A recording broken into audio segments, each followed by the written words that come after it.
नमस्कार मित्रों, अनंत कथा सागर चैनल में मैं डॉक्टर आदित्य पाराशरी आपका फिर स्वागत करता हूं। महाभारत कथाओं की श्रृंखला को आगे बढ़ाते हुए महाभारत के युद्ध का वर्णन चल रहा है और 13वें दिन का युद्ध चल रहा है।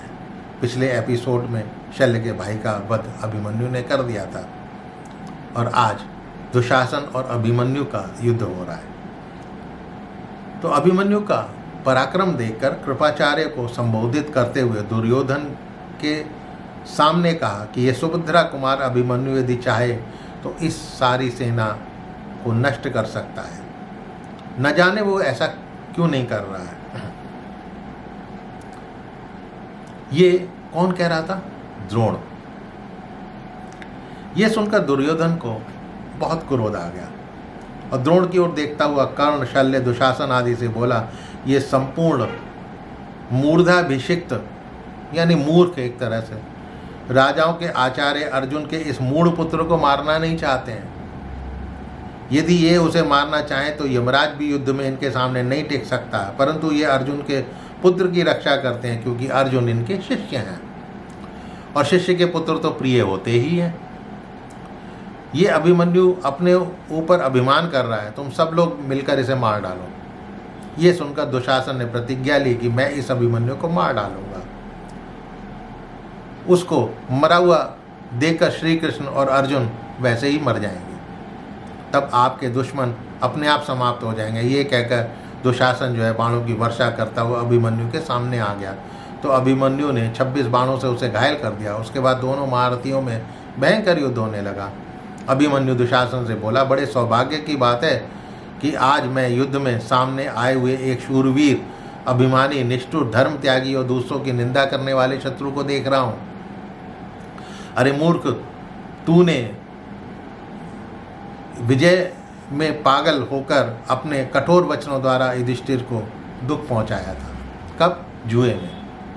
इसीलिए वो कह रहे हैं, अरे मूर्ख, तूने जुए में विजय पाने के लिए पागल होकर अपने कठोर वचनों द्वारा युधिष्ठिर को दुख पहुंचाया था। छल कपट का सहारा लेकर शकुनी के जुए में भीम को उल्टा सीधा सुनाया था। उसी का ये फल है कि तुझे ये बुरे दिन देखने पड़ रहे हैं। अब तू अपने उन्हीं कुकर्मों का फल भोगेगा। कुरुकुल के कलंक आज मैं अपनी माता तथा ताऊ यानी भीम का अभीष्ट मनोरथ पूर्ण करके इस युद्ध में उनके ऋण से उऋण हो जाऊंगा। यदि तू युद्ध छोड़कर नहीं भागा तो मेरे हाथों से जीवित नहीं बचेगा। ये कहकर उन्होंने एक तेजस्वी बाण छोड़ा जो कि दुशासन के गले की हंसली को फाड़ता हुआ भीतर घुस गया। इसके बाद अभिमन्यु ने 25 बाण और मारे। दुशासन बेहोश होते हुए रथ में नीचे बैठ गया। उसका सारथी दुशासन को अचेत अवस्था में लेकर ही युद्ध भूमि से बाहर हो गया। ये देखकर पांडवों के सैनिक प्रसन्न होने लगे।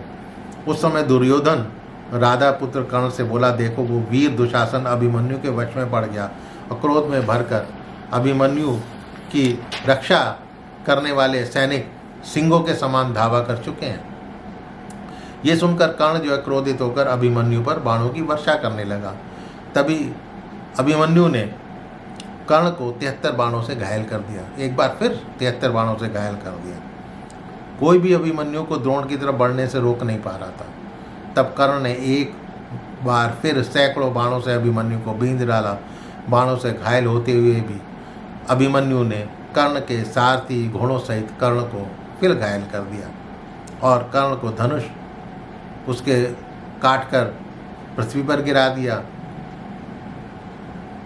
कर्ण को संकट में पड़ा देखकर उसका छोटा भाई सुदृढ़ वो अभिमन्यु का सामना करने आ पहुंचा और 10 बाणों से सारथी घोड़ों सहित अभिमन्यु को घायल कर दिया।